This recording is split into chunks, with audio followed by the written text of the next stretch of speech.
Болашақ зейнеткерлердің жіберетін ең үлкен қателіктердің бірі бұл зейнетке шығатын кезде, құжаттарды тапсыратын кезде 36 айлық табысты есептемей, соны 36 айлық табысты дұрыс таңдамай құжатты өткізе салу.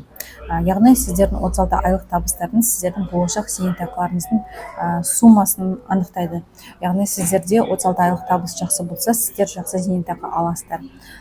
Маған келген клиент қыркүйек айында зейнетке шығатын болған, алдын ала құжаттарын жіберіп есептеткен болатын. Яғни есептеу барысында мен ол кісінің соңғы 3 жылда жалақысы төмен болғанын байқадым, бірақ 2013 жылдан 2016 жылдар аралығында жалақысы өте жақсы болғанын көрдім да, сол периодты таңдап бердім. Сол периодты таңдау арқылы ол кісі соңғы құжаттарын тапсыратын кезде сол периодты жазып көрсеткен кезде ол кісінің жаңағы зейнетақысы 36 айлық табысына көбейтіліп жақсы зейнетақы шықты.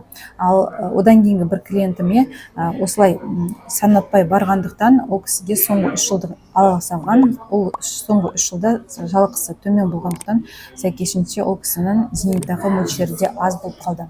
Егер де сіздерге осындай қызмет қажет болса, маған хабарласаңыздар болады. Зейнетке шығу үшін міндетті түрде ата-аналарыңызды, туыстарыңызды алдын ала дайындауға шақырыңыздар. Сол кезде ол кісілер өмір бойы алатын пенсиясының суммасы жақсы болатын болады.